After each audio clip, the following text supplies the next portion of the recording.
Bonjour, bienvenue dans votre nouveau numéro Zoom Agro.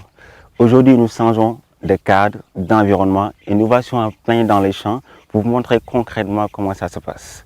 Sur les précédentes vidéos, nous avons parlé des types de sol, l'argileux, etc. Donc, juste pour vous donner un exemple très simple, là vous avez un type de sol argileux. Donc, même s'il est de couleur blanche, c'est juste pour vous montrer, vous préciser qu'on peut avoir des types de sol argileux, de couleur noire ou bien de couleur blanche. Aujourd'hui, concrètement, nous allons montrer comment planter les corps au sol.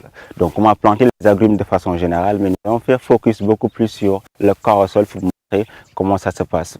Donc, nous allons déjà non seulement vous présenter les différents conteneurs qu'on peut utiliser pour mettre ces plantes-là, parce que en réalité, c'est bien possible d'utiliser des seaux, c'est bien possible d'utiliser des bouteilles de Kyrène, d'utiliser pas mal de conteneurs pour mettre les agrumes, pour mettre les fruitiers et autres.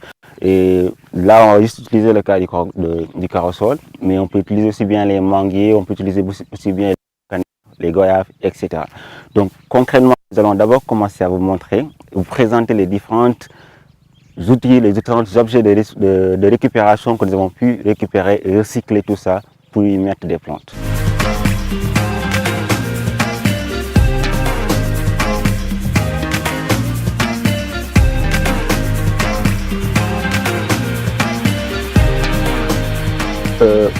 Là, vous avez en fait différents conteneurs. Là, on a un seau. Là, on a en fait un petit pot. Et là, on a une bouteille de Kyrène qui a été découpée. Donc, c'est juste pour vous dire que c'est bien possible de mettre ces plants-là sur ces différents conteneurs. L'essentiel, c'est que la plante a seulement besoin suffisamment d'éléments nutritifs, suffisamment de matière organique dont elle a besoin pour se développer. Donc, si on met juste les conditions, elle se développe très facilement. Donc là, ce qu'on a fait au départ, c'était juste ce qu'on a mis de la matière organique, c'est-à-dire de la paille mélangée avec des fientes de poulet.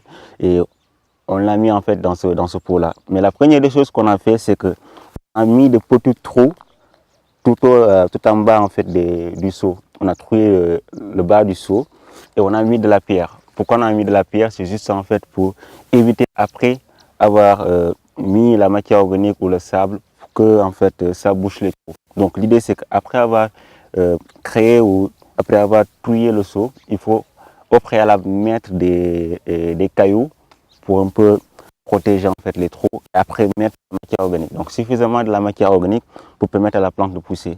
Après cela, vous pouvez mettre votre graine, donc vos graines de carosol ou bien votre noyau, votre noix de mangue, ça dépend. Tout graines que vous pouvez mettre, vous pouvez les mettre à l'intérieur. Donc là, facilement, la plante va germer, va se développer.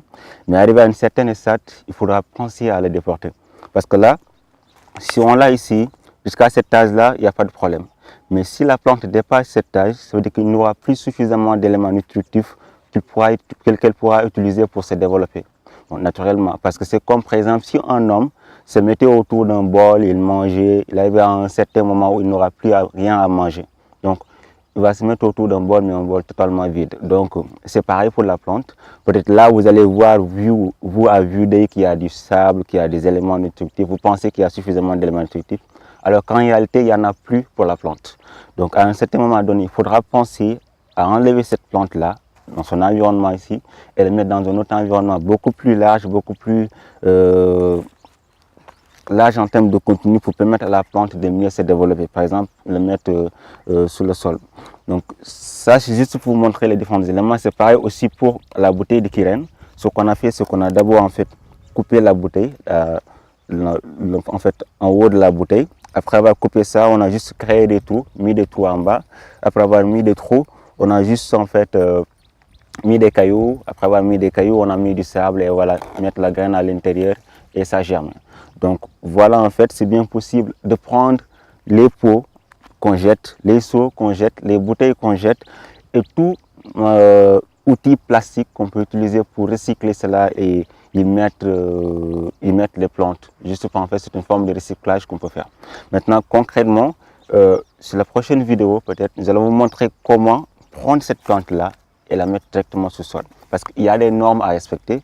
On ne doit pas les mettre n'importe comment. Parce que si cette plante-là est déplacée d'ici, directement au sable ou au sol, il doit passer toute sa vie. Donc pour une plante qui doit durer 5 ans, 6 ans, 7 ans, jusqu'à 15 ans, il faudra bien l'aménager, y mettre les conditions et les normes qu'il faut pour permettre à cette plante de vraiment bien se développer.